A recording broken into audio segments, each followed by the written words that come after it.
Welcome back to Healthier Daily. Every 40 seconds, someone in the United States has a stroke. We often think of it as a sudden, unpredictable catastrophe, a matter of bad luck or bad genes. But what if that's not the whole story? What if the path to a stroke is not a sudden event, but a slow, silent war being waged inside your own arteries, meal after meal? Today, we're going to talk about the unsung hero of your entire cardiovascular system, a delicate, one-cell thick, intelligent lining inside all your blood vessels called the endothelium. Its primary job is to produce a miracle molecule called nitric oxide, or NO. Nitric oxide is what tells your arteries to relax, to stay flexible, and to allow blood to flow smoothly to your brain. But there are villains on your plate, common, everyday foods that are systematically destroying this hero and shutting down your body's production of nitric oxide.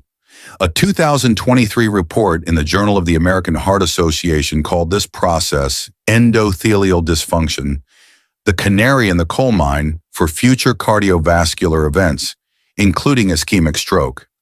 It's the earliest detectable stage of vascular disease. To help us identify these dietary villains, we are once again joined by the esteemed Dr. Shigeaki Hinahara. Doctor, you have a unique and powerful way of looking at this internal battle. Where do most people go wrong?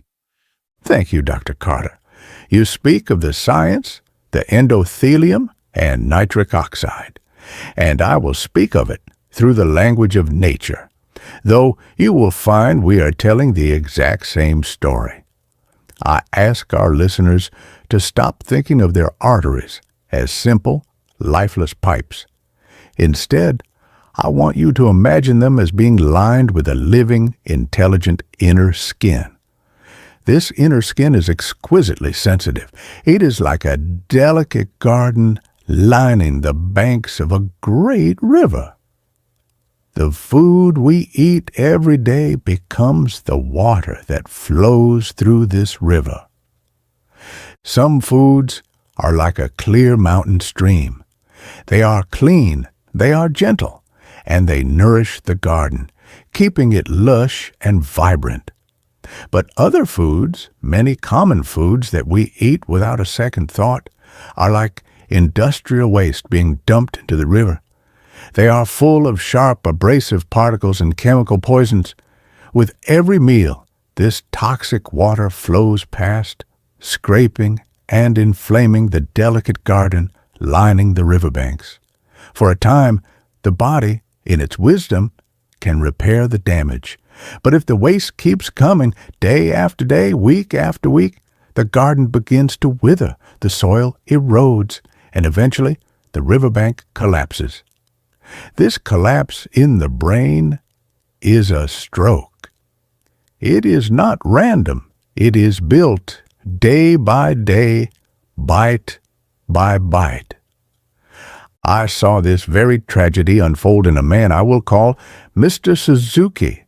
He was a brilliant executive, a man who built a great company with his sharp, quick mind. But his success came at a cost. He traveled constantly, and his diet was one of convenience. Sandwiches with deli meats at airports, fried foods at business dinners, pasta and white bread at hotels. He began to have what he called senior moments, a fleeting numbness in his fingers, a brief moment of confusion where words would not come. He dismissed it as fatigue from his busy life. He did not know that his beautiful inner garden was being systematically poisoned until it was almost too late. Mr. Suzuki's story is a sobering illustration of how these choices, often made for convenience, can have such devastating hidden costs. So let's get specific to empower our audience. Let's break down these dietary villains one by one. Dr. Hinahara, what is the first food on your list that people over 60 should seriously reconsider for the health of their inner skin? The first is a modern invention that has become a staple in many Western homes, but one that is almost absent from a traditional Japanese diet. It is processed deli meat. I am speaking of packaged ham, bacon, sausages, and those perfectly uniform slices of turkey or chicken found in plastic containers. The problem with these foods begins with their intention. They are not designed for nourishment. They are designed for long shelf life, for consistency, and for speed. The sacred principle of freshness is sacrificed for the commercial principle of convenience. When you eat something that was created to resist decay for weeks or months, you are consuming that resistant, stagnant energy. This energy is very harsh on the delicate inner skin of the arteries. The stream of water flowing through your river is no longer gentle. It has become a chemical solution. In Japan, the guiding principle for protein is wholeness and life. We prefer a small piece of fresh fish or chicken cooked moments before it is eaten. It has its life force intact. We are consuming something that is alive and vibrant, not something that has been preserved in salt and chemicals to endure time. What you call stagnant energy has a very specific and destructive biochemical signature. To achieve that long shelf life, manufacturers use high levels of sodium and compounds called nitrites. When we consume nitrites, they can form highly inflammatory compounds in the body called nitrosamines. These nitrosamines are directly toxic to the endothelium. But here is the critical mechanism for our audience to understand. They are profound nitric oxide killers. Nitrosamines create intense oxidative stress within the endothelial cells. This stress directly inhibits the action of a crucial enzyme called endothelial nitric oxide synthase, or ENOS. This is the very enzyme your body uses to produce the nitric oxide that keeps your blood vessels relaxed and protected. So every bite of processed meat is actively instructing your body to produce less of the one molecule it needs most to defend itself against high blood pressure and stroke. This isn't just a theory. A major 2021 study published in the American Journal of Clinical Nutrition followed thousands of adults and found that higher consumption of processed meats, but not unprocessed red meat, was directly associated with an increased risk of cardiovascular disease. The authors concluded that the damage likely came from the chemical additives, not just the fat content. So the preservatives themselves are shutting down our body's own defense system. That's chilling. Let's move to the second killer. This one is found in almost every processed food and restaurant kitchen, often disguised as a healthy alternative. Yes, the second is perhaps even more hidden because it is a liquid. It is the refined vegetable oil. I am speaking of soybean oil, corn oil, cottonseed oil, and safflower oil. These are the oils of industry, not the oils of nature. This was the other poison in Mr. Suzuki's diet. He told me of his many business dinners where food was often fried or cooked in heavy sauces to make it taste exciting. He believed he was eating well. These were expensive restaurants with high-quality ingredients. But the fish was fried in unstable oil. The vegetables were drowned in it. Heat, as you know, changes the very nature of these oils. It makes them angry. It turns them from a potential source of energy into a definite source of inflammation. The principle we teach in Japan is respect for heat. Gentle oils like sesame or olive oil should be used gently, perhaps drizzled on at the end. For high heat, it is better to use no oil at all to grill, steam, or simmer.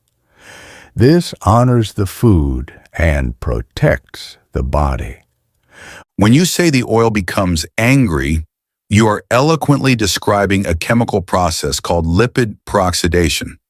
The oils you mentioned are high in polyunsaturated omega-6 fats. These molecules are inherently unstable. When they are exposed to high heat, oxygen, and light, their chemical structure is damaged, creating a chain reaction that produces a storm of free radicals. You can think of these free radicals as tiny hot sparks flying from a fire. They fly off and physically attack the delicate fatty membranes of our endothelial cells, our inner skin. This attack depletes the body's natural antioxidant stores, like vitamin E, as it scrambles to put out the fire. This persistent, low-grade fire caused by consuming oxidized oils is a primary driver of chronic inflammation, which leads to endothelial dysfunction and the formation of atherosclerotic plaques. The journal Free Radical Biology and Medicine has published extensive research on this, confirming that byproducts of lipid peroxidation are found within these plaques, directly linking the regular consumption of these processed, heated oils to the progression of vascular disease. An internal fire, a very powerful and accurate image. This brings us to the third and final villain on our list today, and it may be the most common of all. The final killer is not as obvious as a chemical preservative or a damaged oil. It is the gentleness that is not gentle. It is the softness that is actually very hard on the body. It is the refined carbohydrate, white bread, white pasta, white rice, and sugary breakfast cereals. If our arteries are a river, these foods make the water turbulent. They create a flash flood of sugar, which is then followed by a sudden, unnatural drought. This violent high-low rhythm batters the riverbanks, our inner skin. There is no peace. There is no stability. It is constant chaos and repair. The principle of healthy carbohydrates in the Japanese diet is fiber and fermentation. Fiber from vegetables and whole grains like buckwheat or barley acts like stones, reeds, and gentle curves along the riverbank. It slows the flow of the water. Fermentation from foods like miso and traditional pickles adds beneficial life to the river itself. The Western approach has removed the fiber and the life, leaving only the flood. And that flash flood of sugar leads to a deeply damaging process on a molecular level called glycation. When blood sugar is chronically high, the excess sugar molecules in your blood begin to randomly stick to proteins throughout your body, including the flexible proteins like collagen and elastin that form the very structure of your blood vessel walls. This process is irreversible. Think of it like brushing a sugar glaze onto a soft piece of bread and then putting it in a toaster. The bread becomes hard, brown, and brittle. This is exactly what glycation does to your arteries. They lose their youthful flexibility and become stiff. A stiff artery cannot expand properly to accommodate blood flow, which in turn raises blood pressure. Even more directly, these glycated proteins interfere with the ENOS enzyme we discussed earlier, crippling your body's ability to produce protective nitric oxide. The link is undeniable. A landmark report published in Circulation, the flagship journal of the American Heart Association, concluded that diets with a high glycemic load are a major independent risk factor for ischemic stroke, largely due to the combined damage that glycation and inflammation inflict on the entire vascular system. Dr. Hinohara, that was a powerful and incredibly clear breakdown of the three major dietary sources of vascular damage. Hearing all this, it can sound quite bleak. A listener right now, perhaps in their 60s or 70s, might be thinking, I have eaten this way for 40 years. The damage is already done. Is it too late to fix my arteries? What do you say to that person? I say to that person, with all of my heart and all of my experience, it is never, ever too late. The body has a wisdom that is far greater and more forgiving than our mistakes. It is constantly striving to heal itself. We must simply stop injuring it and begin to give it the tools it needs to do its sacred work. That is the message of hope everyone needs to hear. Can you share an example from your practice? A patient who truly proved that it's possible to turn things around, even after years of damaging habits? Yes, the story of Mr. Suzuki. When he first understood the damage his diet of convenience had caused his inner skin, he was filled with fear. He wanted to change everything at once, a complete revolution in his kitchen. I told him, no, do not fight a war against yourself. You have been at war for too long. Instead, we must begin a friendship with your body. And that friendship starts with one small, gentle step. This is the principle of Kaizen, small, continuous improvement. Kaizen, so instead of a radical, overwhelming overhaul, you focus on one manageable change at a time. That feels much more achievable. What was that first step for Mr. Suzuki? His first week, the only change was his lunch sandwich. A simple thing. Instead of processed deli meat on white bread, he learned to pack a small container with a piece of grilled chicken from the night before, served with a slice of avocado on a hearty piece of whole grain bread. That was all. The next week, we addressed his business dinners. Instead of fried foods, he learned to ask for his fish to be steamed or grilled. Each week, one small positive change. And even those first small steps have a profound scientific impact. When Mr. Suzuki swapped that one sandwich, he immediately cut his intake of those inflammatory nitrosamines and stopped actively suppressing his body's nitric oxide production for that meal. When he chose steamed fish over fried, he avoided the storm of free radicals from oxidized oils. His body, for the first time in years, had a few hours of peace each day to begin its repair work, biochemically speaking. Exactly. And the body responds to that peace. After about a month, Mr. Suzuki told me the fleeting numbness in his fingers was gone. After 3 months, he said with tears in his eyes that the fog in his mind had finally lifted. He could read his complex financial reports for hours again with the clarity he thought he had lost forever. He did not become a different man overnight. He became himself again, slowly, respectfully, bite by bite. He became himself again. That's the real goal, isn't it? The principle of Kaizen is clearly powerful psychologically. But is there hard, measurable evidence that the arteries themselves, the physical structures, can heal even in older adults? The body keeps a perfect record of everything. It records the damage, and with equal precision, it records the healing. It certainly does. And the most hopeful message from modern cardiology is that endothelial dysfunction is not a one-way street. The pioneering work of Dr. Dean Ornish, published in world-renowned journals like The Lancet, was the first to prove through rigorous scientific testing that comprehensive lifestyle changes could not only halt, but actually reverse coronary artery disease. His patients' arteries literally began to open up again.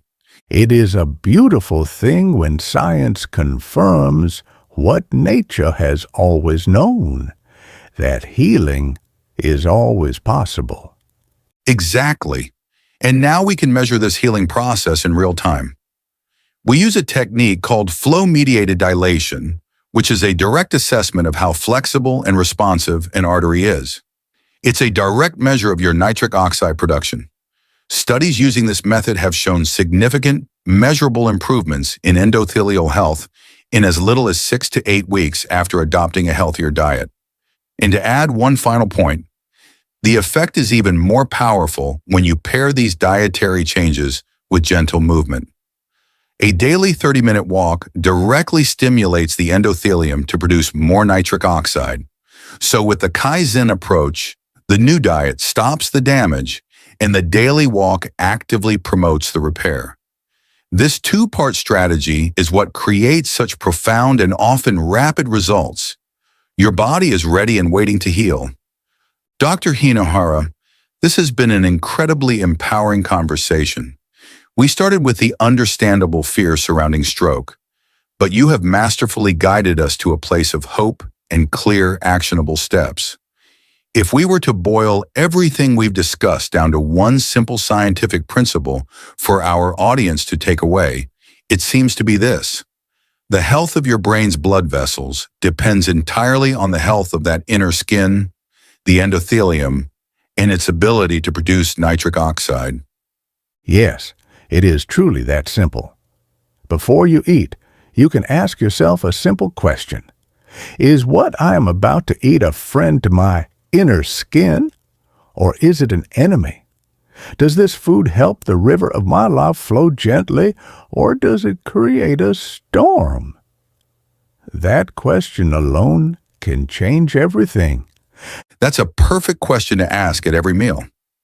So the clear practical takeaway is to reduce or eliminate those 3 nitric oxide killers we identified: processed meats, refined industrial oils, and refined carbohydrates, and to begin embracing the whole foods that nourish and protect our arteries.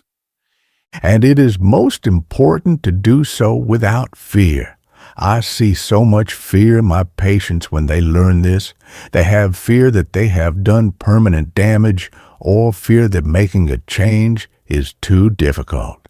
To everyone listening, I want to say with great sincerity, please release that fear. It is a heavy burden, and it does not serve your healing. That's a vital message. Fear can be paralyzing, but the Kaizen approach you shared is the perfect antidote, as it's all about gentle, forward movement. So what is your final piece of wisdom for someone who is ready to take that first gentle step tomorrow? Do not think about next month or even next week. Think only of your next meal. Make one small, better choice. Perhaps you choose the chicken instead of the ham for lunch. Perhaps you ask for your vegetables to be steamed, not fried. Or perhaps you simply add a handful of spinach to your eggs in the morning. Your arteries are listening. Your body is always waiting for the signal to heal. You must simply give it the chance. Dr. Shigaki Hinahara, thank you. You've given us not just information, but true wisdom and a clear, hopeful path forward. We are deeply grateful for your time and guidance. And to our wonderful audience, we hope this conversation has empowered you. Please remember, while the principles discussed today are based on extensive research and experience, this content is for educational purposes only and is not a substitute for personal medical advice. Always consult with your own physician or a qualified healthcare provider before making significant changes to your diet, especially if you have pre-existing health conditions or are taking medication. If this discussion has inspired you to take one small Kaizen step towards protecting your brain health, please give this video a like to help others find this important conversation, and be sure to subscribe to Healthier Daily for more content that bridges science and wisdom. In the comments below, we would love to know, what is one small, kind change you will make to one of your meals this week? I'm Dr. Ben Carter. Choose with wisdom, be well, and we'll see you next time.